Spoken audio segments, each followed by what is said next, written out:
እያልኩ እኮ ነው። ኤፍሬም ለምን ተታገኝ ደግሞ ብቻችሁ ከመሄድ በቃ ሂዱልኝ። በቃ እንዲያምርብህ አልፈልግም። ከሌላ ነገር አንጻር እንድትወስጂው አልፈልግም። ነገሩን ወደ ሌላ ነገርም እንድትወስጂው አልፈልግም። ግን ደግሞ ዛሬ አንቺን የጠራሁበት ምክንያት ምንድን ነው? ትናንትና የሰጠሽኝ የአንገት ሀብል ወይም የአንገት ወርቅ ሩታ ልመልስልሽ ነው። ለምን?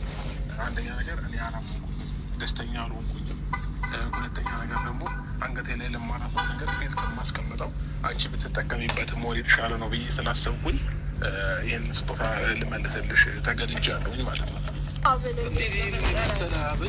ሰው ልጅ እንዴት አይቀበል የሚለው ነውረት ታቅም እንዲያረና አንተ ይሄ ጋሼ ቢሰማ ራሱ በቤታችን የሌለ ነገር ነው የሚለው ና እንዴት እንደሚያምርበት ሞክረዋ መጀመሪያ ወንድሜ እኔ ሲያምር እያልኩ እኮ ነው። እኔ አልፈልግም እያልኩ እኮ ነው። ኤፍሬም ለምን ተታገኝ ደግሞ ብቻችሁ ከመሄድ በቃ ሂዱልኝ። በቃ እንዲያምርብህ አልፈልግም። እኔ አልፈልግም ኤፍሬም እኮ አንድ ማድረግ አልፈልግም። ወይ አንድ ሞክረዋ። ምንድን ነው ሞክረው?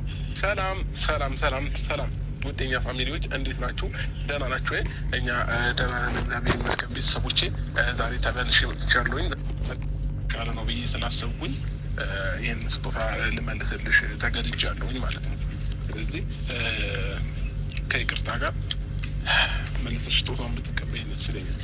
ምን ችግር አለው? ማለት በጣም ነገሩን እያካበድከው ነው ወህር ማለት ነው። እያካበድኩት ምናምን ሳይሆን ሩታ አንዳንድ ጊዜ ራስሽ ደስተኛ ያልሆንሽበትን ነገር ምንም ነገር ማድረግ አትፈልጊም አይደለ? ስለዚህ እኔም ደስተኛ ሳልሆን ወይንም ነገሩን ሳላምንበት ብቀበልሽ ምንም ጥቅም የለውም ብዬ ነው ማስበው፣ ለእኔ ማለት ነው። ስለዚህ ከይቅርታ ጋር ስጦታውን ብትቀበይኝና ግን አይከብድ ለራስሽ ብታደርጊ ደስ ይለኛል። ራሴ ከብዶኛል መቀበል ወይስ ሰዎች ሆይ ስላሉ ሆይ ስላሉኝ ምናምን ሳይሆን ኤፍሬም ምን አለ መሰለህ፣ አንዳንድ ጊዜ የማታምንበትን ነገር ከማድረግ አለማድረግ የተሻለ ነው። ሲቀጥል ደግሞ እኔ አንገት ሀብል አለኝ ብያታለሁኝ። ስለዚህ ቤት ከማስቀምጠው ደግሞ እሷ ብትጠቀምበት ሞር የተሻለ ነው ብዬ ስላሰብኩ ቤት ብታስቀምጠውም ብሸጠውም ብትለውም ስጦታ አይመለስም። እሷ አክብራው ፈልገው ነው ስጦታ የሰጠችው።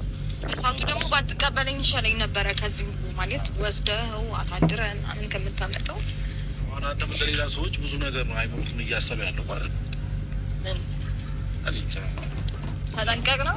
ሰዎች ብዙ ነገር እያሉ ስለሆነ ምናልባት ሜቢ እሱ እንደዛ እያሰበ ያው ብዙ ሰዎች ብዙ ነገር ያስባሉ። የፈለጋችሁትን አስቡ፣ እኛ አያገባንም። ግን ደግሞ ያው ብዙ ሰው ደግሞ ዝም ብሎ ተጠንቀቅ ይላል። እኔ ተጠንቀቅ የሚለውን ቃል የማውቀው እንትን ነው። ምንድን ነው የሚባለው መሰለህ? ይሄ ውትድርና ላይ ተጠንቀቅ ኋላ ዙር ምናምን ይባል የለ? ተጠንቀቅ ኋላ ዙር ምናምን እንደዛ ይባላል። እና ሜቢ ብቻ እንዴት አስበው እንደሆነ ግራ ስለገባኝ ነው። ማለት ምንድን ነው ሀሳባችሁ? አልገባኝም። ሰው ስላለም ብቻ ሳይሆን ይመስላል አንተም እንደዛ ያሰብክን እየመሰለኝ ያለው። በተለይ አድሮ ስትመልሰው ምንድን ነው አልገባኝም። ትናንትና ትንሽ ስላስጨነቅሽኝ ነው ብዬሻለሁኝ። እና ቤት ብያሰብኩበት ምንም ለማስቀምጠው ነገር ደግሞ ለእኔ ምንም ጥቅም የለውም። ስለዚህ እኔ ከማስቀምጠው ደግሞ አንቺ ብትጠቀሚበት ይሻላል ብዬ ስላሰብኩኝ ነው። ስለዚህ እሺ በይኝና ይህን ስጦታ ተቀበይኝ። እንኪ ሩታ። ኤፋ ምን ትላለህ? አይ እኔማ እኮ ተናገርኩኝ። ምክንያቱም ማይደረግ ነገር እኔ እስከዛሬ ስጦታ ተሰጡ መመለስ እንጃ። በዛ ላይ ደግሞ በአንድ ቀኑ ምን እንዳሰብኩኝ ደግሞ ጭንቅላት ላይ ምን እንዳለ አላወኩኝ። ወይም ደግሞ ግልጽ አድርገህ ብትነግረን እና የተፈጠረው ነገር እኛ ማናውቀው ነገር ካለ ግልጽ አድርገህ ነግረን ብትመልሰውም ችግር የለውም። እሱ የተለያየበት ነገር ካለ ምናምን ነገር ካለ ብትመልሰውም ችግር የለውም። ግን ትናንትና ተቀበለ በዛሬ መመለሱ ትንሽ ነው። አትሊስት እሺ ያየኸውን ወር ደግሞ የተሰማህን ነገር በግልጽ ብትነግረኝ አሪፍ ነው። እኔ ራሱ አምኜበት ከመለስከው በኋላ አምኜበት እንድቀበለ ገና አሳማኝ ሆነ ምክንያት ሰጠኝ። ደስ ይላል። ምክንያቱም ኮርታ ነገርኩሽ። እኔ ለማልጠቀመው ነገር አንቺን እንትን ማለት አልፈለግም እኮ አልኩሽ። ስለዚህ ነገሩን አንደርስታንድ አድርጊው፣ በሌላ ነገር አትውሰጂውና ጀስት እኔ ብትቀበይኝ ነው ሞር የተሻለ ነው ብዬ ማስበው ማለት ነው። ስለዚህ ኤፍሬም አሁን እዚህ ጉዳይ ላይ የሚያገባው ነገር ያለ ብዬ አላስብም። ስጦታውን የሰጠሽኝ አንቺ ነሽ። ኤፍሬም እዚህ ነገር ላይ ምንም ያገባዋል ብዬ አላስብም። ገባሽ? አይ እኔ እኮ አግብቶኝ ወይ ነው ያገባኛል ብዬ ሳይሆን ነው። ኤፍሬም ምን አለ መሰለህ፣ ትናንትና ስጦታውን የሰጠችኝ ያው እሷ ነች። ሲቀጥል ደግሞ አብረን ከእሱ ጋር ነኝ ስላለችኝ ነው። ከፈለግሽ